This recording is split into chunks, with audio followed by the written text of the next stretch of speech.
I just want to thank all of you for coming. It's such an honor to be reading here at Medgar Evers. Thank President Jackson for hosting this event. Thank you so much. Thanks to Mr. Jenkins and the whole staff that put together this presidential lecture series. And many, many thanks to Provost Nunez, who I'm honored to be reading with on stage. It's quite a pleasure. Thank you so much. I'm going to be reading from my story that's in this text called Trinidad Noir. I'm going to be reading from the last story, which is mine. The story, its frame is set in a coffin shop, a shop that actually sells caskets. And the owner of this coffin shop, his name is Corban. He's having a hard time selling recently, and so he decided to take some of this into his own hands, so he might have better sales. My main character is Geeta, and she is hanging out with her friend Leslie in the passage that I'm going to read to you. Geeta's mother has recently passed away, and Geeta decides that she's going to mourn her mother's passing by doing all the things her mother wouldn't let her do. So she starts wearing mini skirts, she starts dating boys that she wasn't allowed to date before, she starts going clubbing, she's in high school, she decides she's going to apply to college, do all kind of stuff that she wasn't allowed to do when her mom was alive. And the story is set in Chaguaramas. So I'm going to be reading from the section where Geeta, whose name is also Pinky, and her friend Leslie are getting ready to go to the club that's in Chaguaramas. My idea of the club is that it's Anchorage Club. Y'all know Anchorage, some Trinities? Man, y'all need to go back home and go clubbing. This piece starts with them getting ready. That night, Pinky wore a dress to match her name. A magenta dress that wasn't even hers. The sluttiest thing I own, said Leslie, laughing. But Pinky didn't laugh. She looked at herself in the mirror and thought of her mother in her red wedding sari. In the picture, her father wore a European suit and had thick sideburns. Her father looked like a child of an era. Her mother looked errorless. She was not sure which was better. Now she looked at herself in the mirror and puckered. Her dress was spandex, and it stuck and it stretched. It was open at the back and ended above the knees. There was a slit at the left thigh. Pinky thought that she would never look like this again. But in the next instant, she said out loud, "This is what I always want to look like." The club was not the hot, smoky place she had expected. It was cool with AC inside, and there was a big balcony out by the water. "Scope the place out first," shouted Leslie, as the entry bands were fastened around their wrists. "Stay away from the nasty old men." They walked in. They kept their backs straight. They flipped their hair. Leslie had taught her the screw face. This club was about attitude. Don't smile unless you see someone you know, and then hug and air kiss. And if it's a guy, wait for him to offer a drink. Never say no to a free drink. And never buy your own drink. It was a masquerade. They were pretty. They were desirable. Everyone was supposed to know it. When you dance, make sure you're not dancing next to a girl who could dance better than you. Make sure to establish eye contact with a good-looking man, but let him come over to you first. Dance when you're tired. Dance even if you're sweaty and tired. Take off your shoes if you need to. You can keep them behind at the DJ booth. Only stop dancing if a guy offers you a drink.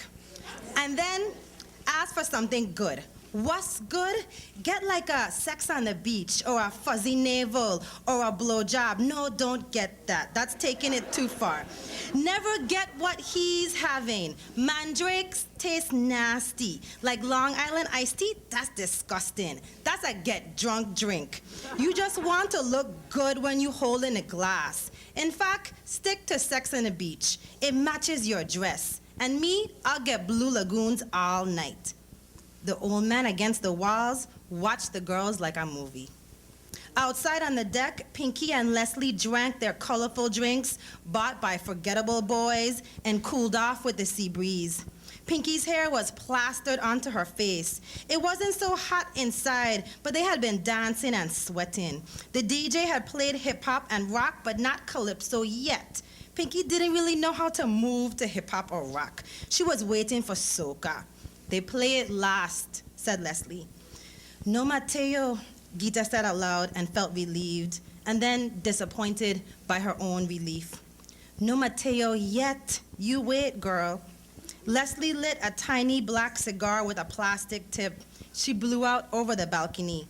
When the bells and the knocking of calypso came on, Leslie flicked her cigarillo over the side of the balcony, and they left their drinks. Inside, the dance floor was crowded. Women had their skirts hoisted up, and men had their hands in the air. People were dancing in the corner by the tables and on top of the couches. Women leaned on the backs of chairs to steady themselves. Leslie and Pinky didn't look for empty space. They simply walked in and danced where they ended up. Pinky felt good now. She didn't need Mateo after all. She swung her hips and her heavy wet hair, and then just like that, Mateo came up behind her as though it was something he did often. He had that rich, musky smell, and he held her hips in his hands as he pulled her body closer to his. Her first thought was, this is not right. Her next thought was, this is so right. Everyone in the club was screaming the words to the song. Everyone was knocking hips into one another. The bass beat twice, and people stomped their feet twice. Pinky put her hands over Mateo so she could follow his rhythm. She looked around, realizing that Leslie was not beside her, but then there she was. A white girl was hard to miss in the dark club. Leslie had her palms flat on the wall, her arms straight and stiff, and her backside was rolling on the crotch of a man who was old enough to act cool about the friction. It seemed so odd, all this display, all this. And after Christmas break, they'd be back in their class uniforms, and perhaps that was its own kind of pretend. Mateo turned her around so they faced each other, and though this was less vulgar because less of their bodies were touching, it seemed more intimate. He leaned his face into her neck, and she felt his lips on her wet skin, as if he had tapped directly onto her spine. She shivered and pulled back. And then she left the dance floor. Mateo stood there for a moment before following her out. You okay? He asked once they were outside. Yeah, you okay? Yeah. They were quiet for several moments. I wanted to kiss you in there, he said. I know. Can I kiss you now? I don't know. Can I try? She nodded. He leaned forward, and she turned to give him her cheek. Pinky, if we get married, we're gonna be doing a lot more than kissing. What? And then he kissed her open mouth, and she felt his soft lips and his wet tongue, and she jumped back. And she smiled and backed away some more, and then she ran away into the cavern of the club, her heels clinking on the deck like knocking bones. She'd had her first kiss, and it had been with Mateo Diaz, and had he asked her to marry him? This was like a Bollywood movie except with real kissing. She needed to talk to Leslie. But inside, the dance floor was a living mass of its own. It was hot and steamy now, and the people were not concerned about the expensiveness of their dresses or the intricateness of their hairdos. The floor was sticky and difficult to walk on in Leslie's heels. Mateo had kissed her, and now Geeta did not know what to do. It had felt animal-like. It had felt slutty even. She didn't want to see him again, but she wanted to see him every day for the rest of her life. And that was silly. Did she really believe that Mateo Diaz was the kind of boy who kissed a girl and then married her? Was he? He would want sex first, or at least dating a little. He would want to fool around with American girls in college and all that, wouldn't he? Would he? Why would he say something so serious if he wasn't serious? She felt sick. Her head felt sick. She felt as though she had to get away from the crowd. Are you tight? Someone asked. She shook her head, but thought she might throw up. Man, Pinky Manachandi is tight. She wandered to the bathroom, then hiked up her pink dress and sat on the toilet and felt as though the kiss and the drink were finally gone from her. When she emerged, she felt better but more stupid. Had she even kissed Mateo? And had she ran away afterwards? Someone grabbed her wrist gently. It felt protective. She looked up, expecting to see her father. The older man, not her father, leaned into her face. You don't look good. I'm not. You need some water. He was wearing a Panama hat fitting tight and low. He offered her his open bottle. She wasn't used to drinking alcohol, so the water seemed like a savior. She took it and drank steadily, drank the whole bottle before she knew it. It felt clean, it tasted sweet. "I'm sorry, sir." She handed him back the empty bottle. "Sir," said the man with amusement. "Well, I haven't been alive that much longer than you." Geeta didn't know how to feel about this, but now she peered at him and thought he looked kind of familiar. She squinched up her eyes at him. It wasn't a bad feeling, this familiarity, but it felt dark, like a secret. He squinched his eyes back at her. Then, without smiling or without saying goodbye, he slipped into the men's room with his empty water bottle. "Where you been?" Leslie's voice, suddenly next to hers, was hoarse. "In the bathroom." "You was puking?" "I don't know. Mateo just tell me he kissed you and then you run away." "He's lying." "Oh man, Pinky, now what you gonna do? You like him like that?" "I gonna marry him. My dad will let me do anything. He visits with my dead mother at night." "What are you talking about?" "Nothing." "Are you boyfriend and girlfriend now?" "I don't think so." Geeta watched the door of the men's room and waited for the man to come out. She wanted to remember who he was. "You should find out," Leslie paused. "Do you even have his number?" "Who? Oh no, I don't think so." "Pinky, are you high or something? What the hell? Go give him your number." They walked around the club that was now playing its jazzy theme song. People were leaving. The lights went on like a wide search beam. People looked human and raw. Some stood around and waited. Others talked loudly about heading out to a new club in Port of Spain that stayed open later. No one was dancing anymore. The dance floor looked like a sad, dirty place. Mateo wasn't there. Outside, they stumbled over the pebbles to Pinky's car. "I'll drive," Leslie offered. "That's okay," said Pinky. She sat in the driver's seat of the SUV that had been her mother's. She started the engine and rolled down the windows with the automatic buttons. "Hey, Pinky, stop running away from me, girl." "Ooh," whispered Leslie from the passenger seat. "Mateo good?" Pinky put the car back in park and told her heart to stop slamming against the inside of her chest, asked her brain to stop floating around in her head. She wanted really to drive away. She wanted really to wave and honk her horn like the others were doing, and then find the main road, and then go to school in January, and wait to see if Barnard had accepted her, and then wait to see if she actually wanted to go after all. But instead, her palms sprung water and slipped off the steering wheel. "Pinky, can I get your number?" She nodded but didn't turn to look at him. Her head might fall off. It felt that soupy. "Is this what love feels like?" she thought. Mateo leaned into the car window. "Pinky girl, I'm not messing with you. I know this has to be on the low because of your pops, but I'm for real. However you want it, girl. Give me your cell." She kept her hands in her lap. Leslie dug the little magenta purse and pulled out Pinky's cell phone. He tapped his number in. "I put in Mary. That can be my code name. That way when I'm calling, no one knows it's a guy." And then he backed off a little. "Good night, Les. You take care of my girl." Leslie smiled and waved and reached over to honk Pinky's horn. "Now drive away, Pinky," she said under her breath. Pinky put the SUV in gear and drove. "I have a boyfriend," she said as the sea air whipped around them on the highway. The air made her head feel less swimmy, kept her palms dry. "You have a man, Pinky. Now what are you going to do with him?" "Girl, I have no idea." She drove faster. She wanted the air. She and Leslie were careening into their happiness. They were nearing Alcoa, where her father worked. Pinky thought, father, and then remembered the Catholic priest, and then she finally remembered where she knew the man in the Panama hat from. The coffin shop. He was the owner. She smiled. There was something funny about the man. He had been so mad when she touched his one-wing plane back in the shop. He was nice to have given her the water in the club, though. Did he remember her? Is that why he was so nice? The water had been sweet. Maybe it was coconut water. This thought made Geeta laugh out loud. The laughter made her head float. Leslie glanced over at her. What was so funny? But they had already gotten to the narrow loop in the road before the aluminum warehouse. Pinky turned the wheel into the dark corner. There was a sudden blare of another car's horn, then the invasive brights of the other car's headlights. Pinky let the wheel pull away from her. She released her hands and raised her foot off the gas. She saw the Alcoa dock as though it was a solitary arm reaching into the sea as in welcome.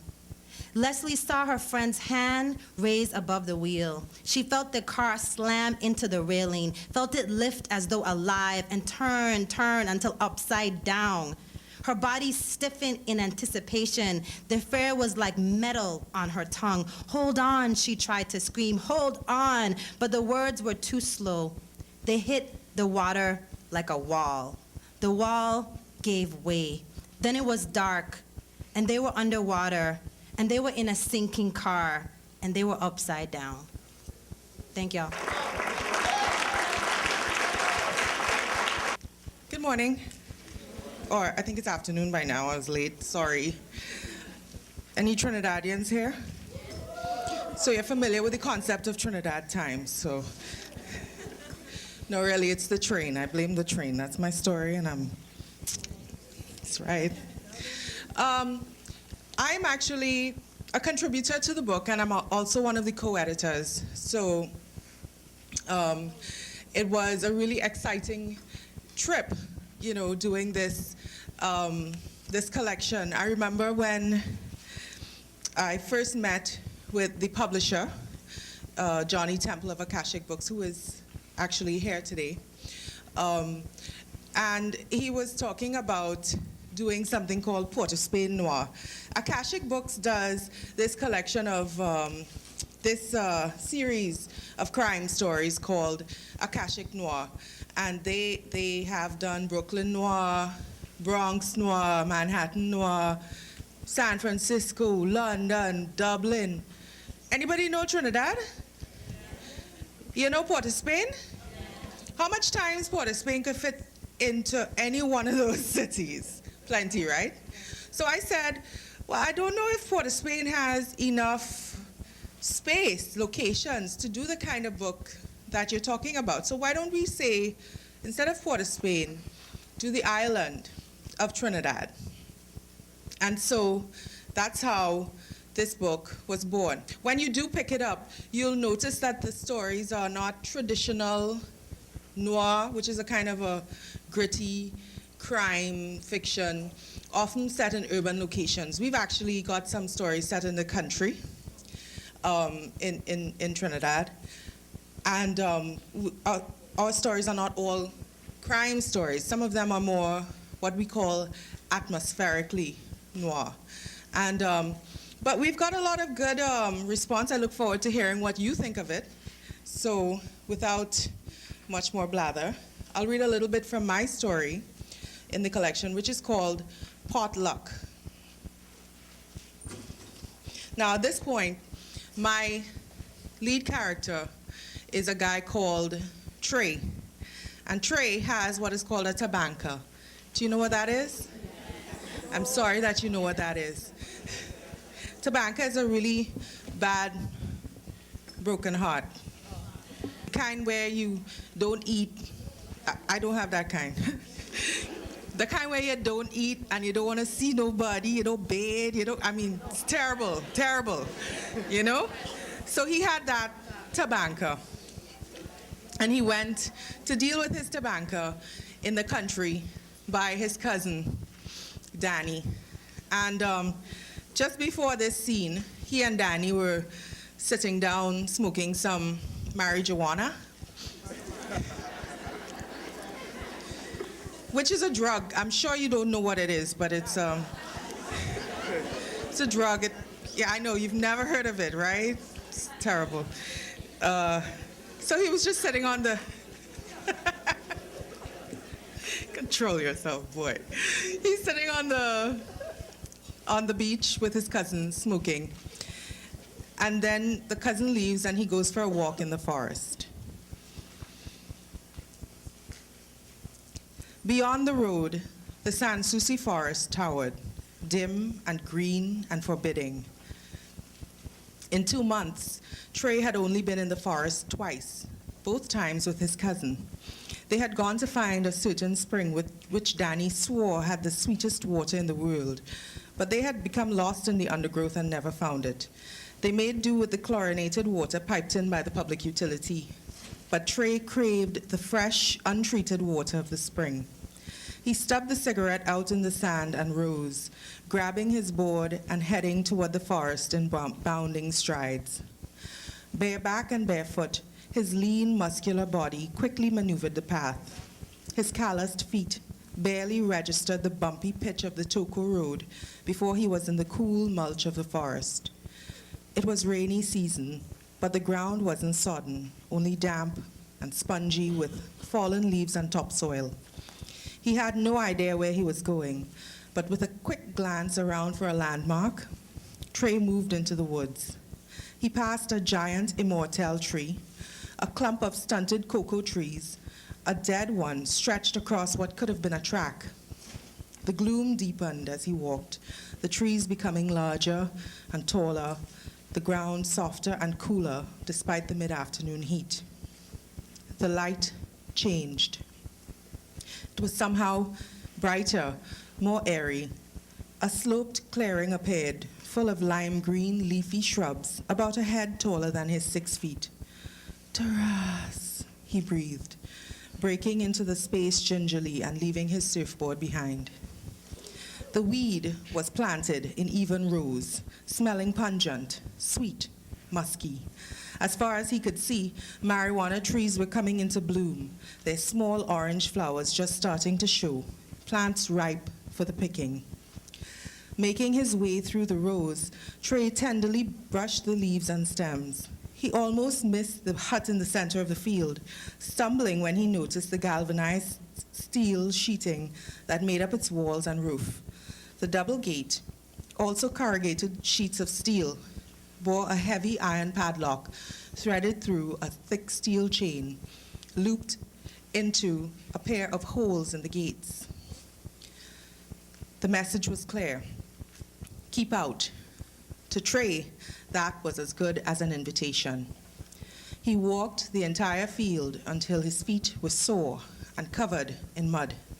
There wasn't a soul in sight. He picked his way back to the galvanized shed and peered through the holes in the gate. It was dark inside and he couldn't see much, just large hanging shapes. The smell, however, was unmistakable. It was exactly the same weed he had just been cleaning.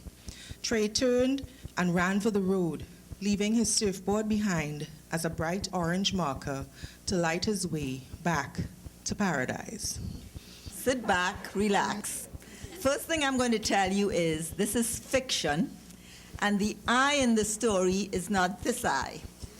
Writers use a trick when they write, and there's something called the I persona. So we use it for a certain effect. We're writing a novel, and we may choose to use it in third person, or we may choose to write first person, but you should never mix the first person in a story with the person who wrote it, okay? Here we go. Lucille, who lived next door to me, was my best friend in Trinidad. And it seemed I alone knew that she wore her surname like an albatross around her neck. Her surname was Smart. She was Lucille Smart. And obvious to anyone, painfully so to Lucille, she was anything but smart. Though I must admit, she was in no way duncier than I was. We both had to repeat exhibition class, and we were dangerously close to 13 years old when we finally won that coveted seat to St. Joseph's Convent Secondary School. But perhaps Lucille was smarter than I was. Perhaps it was the burden of carrying around that surname that wore her down, chipped at her confidence until she began to believe the rumors whispered about her. Lucille Smart is not smart. Lucille Smart is duncy. Lucille Smart was a smart because her father was a smart. But she was not the same smart as her older brother and sister, who were children of her father's deceased first wife. The year we took exhibition exams for the first time, her brother Antoine won an island scholarship. And his sister Suzette, Lucille's half-sister won a Jerningham silver medal. So they were both bright. But Lucille's burden was not only the cruel irony of being permanently welded to a name that so perfectly suited her siblings and was so perfectly unsuitable for her. It was the seeming unfairness of being darker than her sister and her brother. For in a society where light skin was prized, she was considered unattractive, at least less attractive than her light-skinned sister, who had the good fortune of having a light-skinned mother, and that's quote unquote. Lest the reader come to the conclusion that Lucille was oversensitive and paranoid, here are some facts. Lucille and her half-sister went to the same secondary school. Suzette was invited to join the school choir, where all the girls, coincidentally, were as light-skinned, if not lighter-skinned than she. Lucille, who to any rational thinking person had a better singing voice than Suzette, failed the audition in the choir. Suzette was assigned to the schoolhouse, where again, all the girls were of the same complexion. In Lucille's schoolhouse, all the girls were dark-skinned. Suzette played lawn hockey when sailing in the yacht club with the other girls in her class. At Carnival, Suzette played in the band where the darkest girl was merely tanned. Suzette kept a wide berth from her sister in school, though she was friendly enough with her at home. Do any of you know that story? That is the story, and I'm going to sort of go really fast on it, but I want to tell you that that part of the story is going to connect to me. In my day, when I went to school in Trinidad, we had a colonial government. And in those days, and unfortunately to some extent to these days, the color of your skin was like money. Anyhow, the story goes on that these two girls they go to private school after class because they're not so bright. So even though they get into the secondary school, and I will confess, I did tell you I'm not the eye, but there are some parallels. I will confess that was true for me too. I do not know where Lucille went and what she was doing when I was sitting for A-level exams. Lucille, who longed for attention and approval, not for what she did, but for who she was, succumbed to the hot passion of a boy who did not love her. Ashamed when she became pregnant, her parents squirreled her away to a distant great aunt in Harlem. Hers is too much of a Caribbean story. It is a story noir, not of guns and daggers, not of high crimes and misdemeanors that cause havoc on the corporeal frame, but a story noir nonetheless of crimes and misdemeanors against the spirit that feeds, and this is a quote from Hamlet, against the spirit that feeds the canker that galls the infants of the spring too oft before their buttons be disclosed. It's a cautionary tale. You know what that means? It's a warning. Thank you very much. Du Bois said, "We want our children educated. The school system in the country districts of the South is a disgrace. And in few towns and cities are Negro schools what they ought to be. We want the national government to step in and wipe out illiteracy." And I think we all feel that way right now. "Either the U.S. will destroy ignorance or ignorance will destroy the U.S." And the second one is by Bob Moses. "The leadership is there. If you go out and work with your people, then the leadership will emerge. We don't know who they are now. We don't need to know. But the leadership will emerge from the movement that emerges." These leaders knew that they must educate youth to become critical thinkers and understand the enormous contradictions that lie within the world they live. They knew that they had to develop the written and spoken tools that would empower them to become fighters in the struggle against a racially divided America. It is this understanding of men like Bois, W.E.B, and women like Septima Clark and Mary McLeod Bethune that define a different and more empowering education for African Americans. And it is their work that informed the Central Brooklyn community activists that built this college. These men and women knew, like their forebears before them, that without education, there can be no leaders.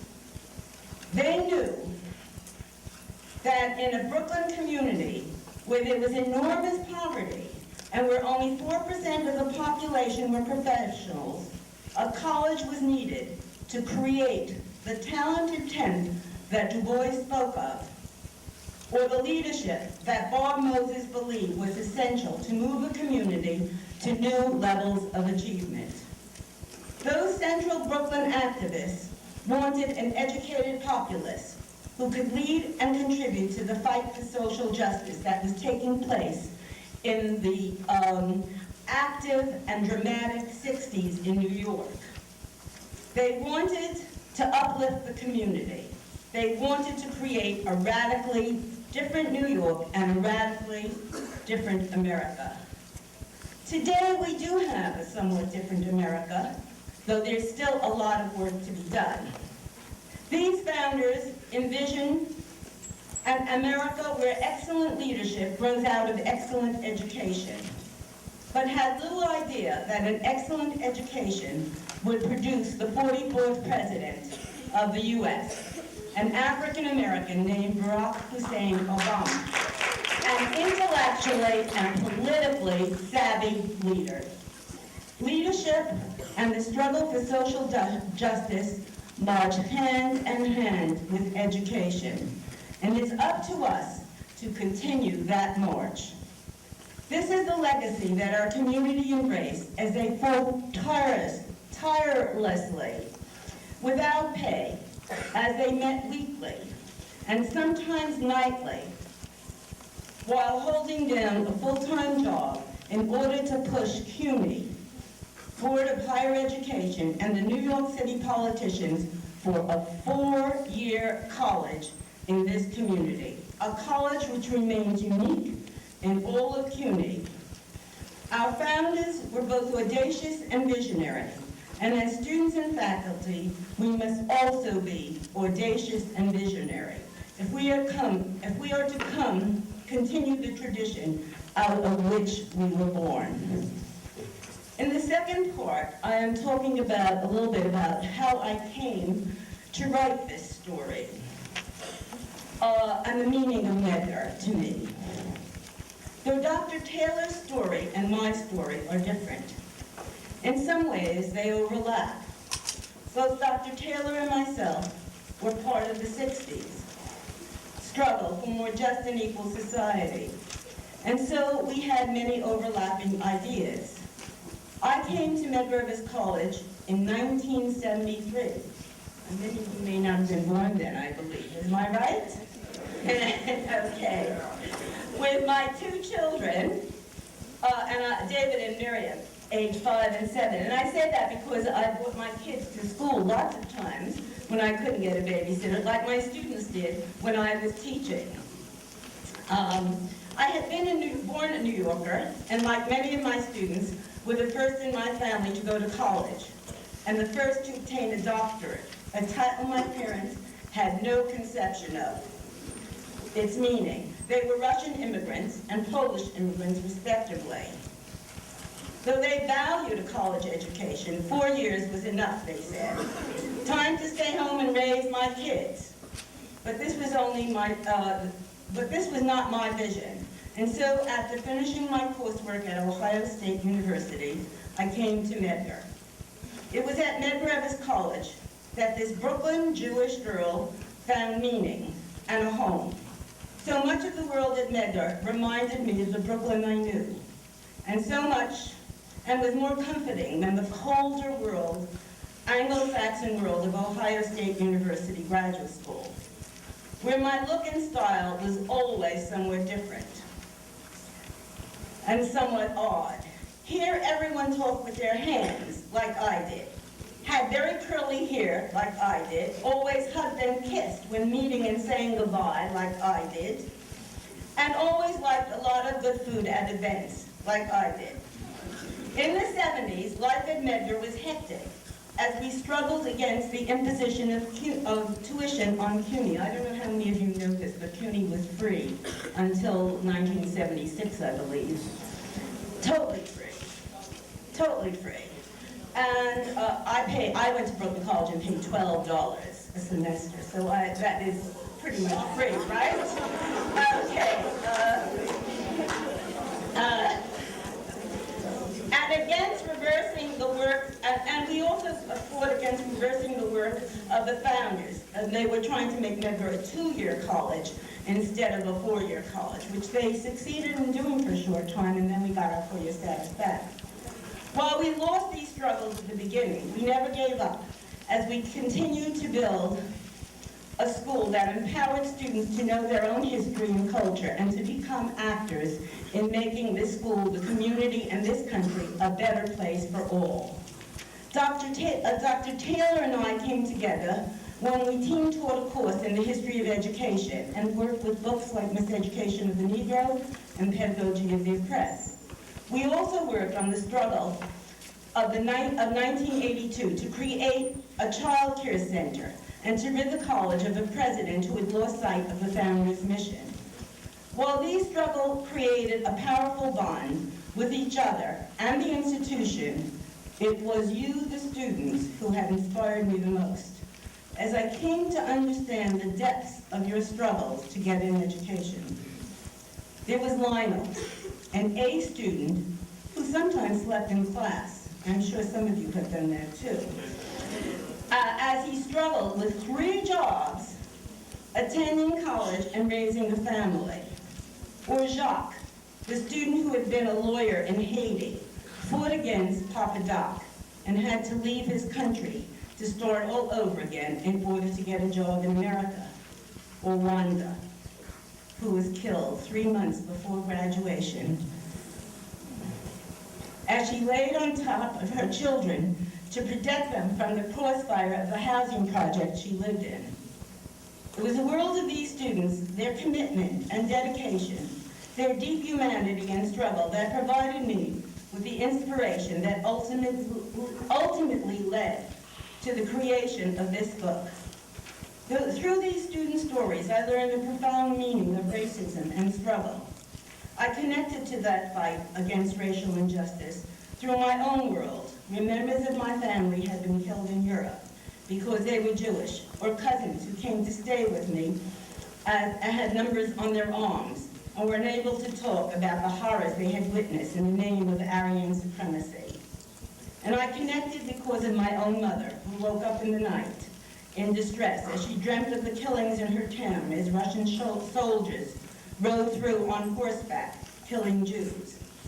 While I had always struggled against racism, I came to understand the struggle in a new and profound and more personal way.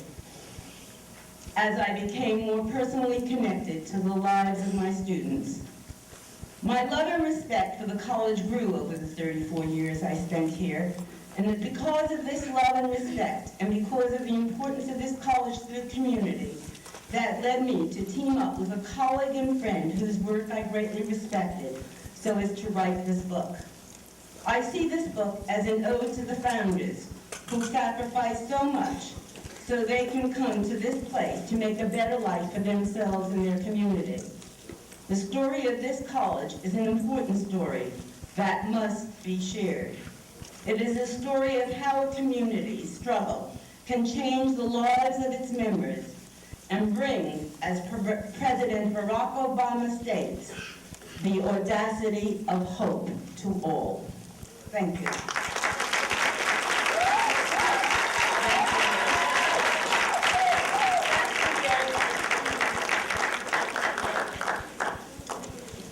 family.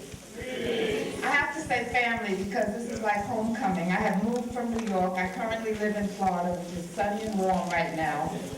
When I walked to the bus stop this morning and remembered, excuse me, how cold New York is, it was like, oh boy. Dr. Gibson, Mr. Jenkins, distinguished visitors, esteemed faculty and staff, and beloved students. It is my honor and pleasure to spend this time with you and share Dr. Tager's and my thoughts about the story of this very important institution, Medgar Evers College.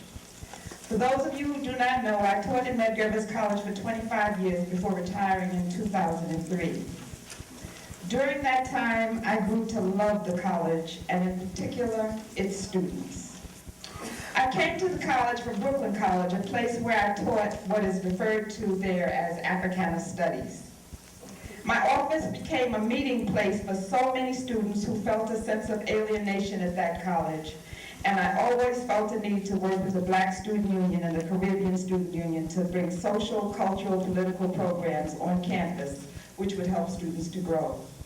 When I came to Medgar Evers, I saw it as a place where I could work with a community of people who were interested in bringing change to this world. I saw it as a place where the community could be involved and the students would be given the chance to be all that they could be in order to benefit themselves, their individual families, and ultimately the larger city and the world community. I saw it as a place where the rich history and culture of Africa and her people, as well as the phenomenal culture and history of African Americans and Caribbean Americans and Latino Americans, could be taught. While the college was predominantly African American when I first came, I grew to learn that we had over 76 different nationalities represented in this college. What a wonderful place, I thought, for exchanging culture and political information about each other, and to better understand each other's dreams and aspirations. I used to tell the students in my classes that by the end of the semester, it would be very important that we each learn something about someone else in the class that either came from a different country or a different part of the city or the United States. I urge them to get past our differences and salute those things that we have in common. Our classes would end each semester with a potluck party where each person would bring a dish that would be considered a national favorite in their place of birth. When I became the Associate Dean of the college, part of my responsibility was to work with the student government and the Women's Center to assist with the development of cultural and intellectual programs that included Kwanzaa, the annual tribute to the ancestors of the Middle Passage, which takes place out on Coney Island. I had once interviewed this great author, Toni Cade Bambara, and during that interview, she noted the fact that we as African people, descendants of African people, survivors of a time in history where we were not meant to survive, don't have a plaque, don't have a monument, don't have a museum, don't have anything that acknowledges those millions of people who are buried in that Atlantic Ocean as a result of being enslaved and brought here from Africa to the Caribbean and then to the United States. Dr. Mary Umalu, Sister Professor Queen, that recently passed from Medgar Evers, was in charge of organizing a Black Storytellers Conference at the time and thought this would be a wonderful time for us to have a tribute to those ancestors who are buried in the Atlantic Ocean, which is the largest single graveyard in the world. As a result of that, a committee was formed and we began the tribute to the ancestors of the Middle Passage. When I came to this college, I truly believed in the mission of the college, which was to serve the needs of the Central Brooklyn community, as it also addressed the larger interests and needs of New York City, which has always been a very racially divided city. The students and the community were my driving force. I always thought that a place called Medgar Evers College must be a place to foster change. Change in thinking and change in actions. There were students who always inspired me to want to be a better teacher, to be the best possible teacher. And my community always inspired me with the notion that those of us who are successful are required to give back. There were always students who challenged my way of thinking and showed me that they appreciate what I was able to give to them. There were always students who were daring and wanted to dream the impossible dream, to take chances, to challenge the status quo, and work to create a better world or a better community. In many cases, just to create a better home and a better self. It is, of course, to you, the students, that I dedicate my remarks. When I came in Medgar this morning, I met a brother who has been a part of this college for numerous years, and he said to me, you know, one of the messages you need to give to these young people is, you are the ones that are in position to take over this world. My time has passed. You are in the position to take over the world, to create a new day. What do you want that world to look like? What do you want that world to be? Will it be a peaceful world? Will it be a world filled with war? Will it be a world where neighbor is fighting neighbor after borrowing milk from each other just yesterday? Will it be a world where your children can't go outside and play because you're worried that somebody might snatch them, or worse, they might get shot? What is the world that you want to create? There are people in this world who can recite their history for generations past, and who have planned for generations to come. Very often we only think of today and tomorrow and perhaps 5 years from now, 4 years from now when I graduate. We have to begin to think not only of ourselves, but our children's children. What will be there for them? That is a part of our responsibility. It is interesting that we would be called upon to tell the story of Medgar Evers College during Black History Month. It is the beginning of a new semester, the first semester after the election of Barack Obama as President of the United States. A person who has inspired and challenged us to be more intelligent, to be more caring, to be more informed, and more willing to make sacrifices for the good of the whole. Don't just hear it on Fox News and run with it. Unlike a lot of people in our community who may not even know how to negotiate a library, you know how to negotiate a library. You know how to seek out information. Don't just take the first rumor you heard and go with that and say, this is what's happening. If you want to know what Barack Obama is doing and with the stimulus, don't just chit-chat. Go find out. Go on the website. I'm bad at the website, but I know this is your generation. Sister Sophia Bandela says, well, I want to send you some emails of both Florence, and I said, well, we might look at it every other when, because I'm still on the phone, right? I mean, it just amazes me to see what young people are now doing with text messaging and emailing. So it's your generation. Information is right there for you. Go find it. Don't let the New York Post and Fox News and others like them tell you what's going on in the world and in your community. Don't make somebody your enemy that doesn't look like you because somebody told you they are your enemy. What made them your enemy? What made them your enemy? Who's telling you they're your enemy? There's nothing new. Malcolm X talked about that all the time. Don't let your enemies tell you who is your enemy. I am your friend, because of course they tried to make Malcolm X when he was alive an enemy of the black community. And we all know that that is not true. Dr. Taker and I decided to write the story of Medgar Evers' founding years as our way of ensuring that the world outside of Medgar would know the reality of this wonderful, wonderful place. We also, in addition to writing the history, wanted to write a book that not only would tell the history of the college, but also would tell the stories of some of the college's students. We interviewed several students from the 70s, 80s, 90s, and we'd like to come back and interview a few students of this time period to find out what did the college mean to them, what sacrifices did they have to make to attend college. We wanted the world to know that some of the challenges and success stories of students who sometimes made it in spite of the odds. Students like Betty, who was homeless with her husband and children during her senior year, yet managed to graduate with honors and become an extraordinary teacher. Students like Timothy, who, like many of you, was the first in his family's history to attend college. Students like Flavia and Alice and Vincent and Norman and Anne and others who would risk everything to participate in a student takeover to change the direction of the college. We interviewed several of these students and had their interviews transcribed, and that will be part 2 of the book. Well, actually, we'd like to see part 1 and part 2 as one book, but that will be on its way. We wanted the world to see Medgar Evers through our eyes. The story of the founding of Medgar Evers College at the City University of New York is a heartfelt story told by us. We came together as committed faculty because for over 25 and 34 years, respectively, of teaching, we never doubted the importance of Medgar Evers' mission in the community, the city, and indeed the world. Though there have been differences of opinion between us, ideas, beliefs, we have always had mutual respect. In this way, we were able to confront our differences, celebrate our similarities, team teach, and always engage in the struggles of building this college.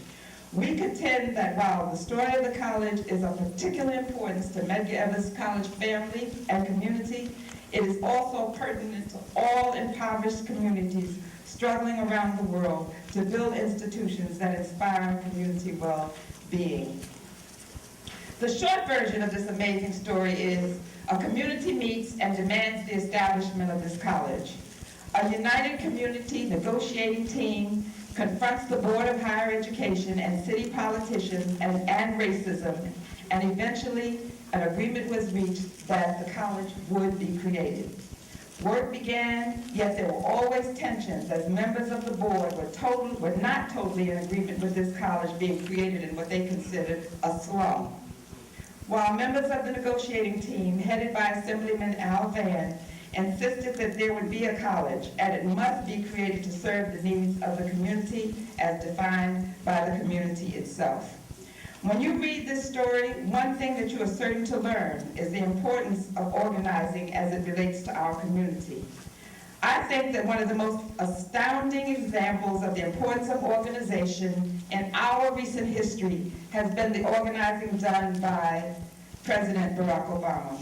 When he ran for president, how many of us really believed when he first announced his intentions to run for president that this young, brilliant, and oh so handsome African-American man would actually pull it off?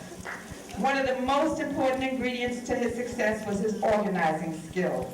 His ability to get people from around the country to get involved and believe in the possibility of a better tomorrow. His slogan, "Yes, we can," should be our slogan for life. And without knowing it, it was really the slogan of the founders of Medgar Evers College. Our founders went against all odds in this city that had no intention of creating a college in what, as I said, the Board of Higher Education referred to as a slum. Their slogan, without knowing it, had to have been, "Yes, we can." You may have heard the saying that those who do not know history are doomed to repeat history. This, I believe, is applicable here because as we see the wonderful new buildings being built on our beloved college, if the students, faculty, administrators, and community, which is always changing, don't know the history of the college, we might wake up one day to find that this beautiful, important institution belongs to some other folk than the ones that it was founded to serve. People, I suggest that we need to know the history of this college, for its history is our history. The story of struggle and sacrifice to uplift our community against the odds and against those who would keep us downtrodden. Yes, we are making progress, but progress is a watershed away from despair unless we are ever vigilant and committed to creating a better space through which our children's children will be able to travel. I wanted to read a piece from the book, but I'm going to skip that because I know time will run out and we do want to hear from you. But the piece basically tells you that when the founders of this college came together, it was during an important time during the struggles of this city for better quality of life, this country for equality and justice, and indeed in this world. And many of us, and many of those same people who were involved in the struggle for the founding of the college were people who were trying to create a better space in many ways in which our children could grow. The cast of characters of the struggle to create the college ranged from political leaders and religious leaders to what we call grassroots community organizers. There was a variety of political venues and perspectives which converged around the central idea of creating a college in central Brooklyn that would provide local youth with educational opportunities that allow them to effectively compete in a larger society. They believe this college would motivate younger students and encourage the growth of a professional class that would bring resources and greater ability to the college. An example of this dedication of the community can be witnessed through Ms. Ella Cease, a PTA activist in District 16 and one of the founders of the college. Ms. Cease's dream was to build a college for the youth of the community, and every Friday in the early 60s, she would sit at her kitchen table and write a letter to then Governor Rockefeller. In the letter, she would ask the governor to provide funds for a new high school and college in central Brooklyn. She persisted with this weekly activity for several years, and when one of the governor's hearings took place in Brooklyn, she showed up unannounced, insisted on speaking, and exclaimed to the governor, "Central Brooklyn must have a college." People, the story of the fight for this college is an amazing story that everyone who attends this college or works at this college should know. This college did not come into being because some good white folks downtown thought it was about time for the black community to have a college. It came into being because of the consistency and persistency of a coalition of community people and organizations that convinced the Board of Higher Education and the city that this community needed and deserved to have a college, and the willingness of the community to work hard to see that this college would be developed. The theme of struggle is consistent throughout our book, including the period when students demanded the creation of a daycare center and a women's center. A lot of you may have children that go to that daycare center and you take for granted that it was always there. It didn't exist. None of the administrators were even thinking about a daycare center for you until students decided that we will have a daycare center at Medgar Evers College. You have power, you just have to acknowledge it and move upon it and respect the people who are teaching you and trying to make this a better place for you. The daycare center and the women's center, which is still led by its founding director, Sister Sophia Vandelli, could we all just give her a round of applause as well, are vital to this institution and should never, ever, ever be taken for granted. I feel that the most important thing I can say to you today is that you must continue to seek the truth and learn from history. I am certain that there are many of you who might wonder why you have been required to read a history book about this college when you have so many other requirements for graduation. My answer is simply that through your reading and discussions, you will be better prepared to see the sacrifices it takes to struggle for your goals and the organization that is necessary to achieve them. None of us walks on this earth alone, even when we are in our loneliest moments. We are always walking with those who came before us, those who paved our way. It is not just your hard work alone that makes for achievement. It is our collective hard work that will create a new day where equity and justice will prevail. Thank you very much.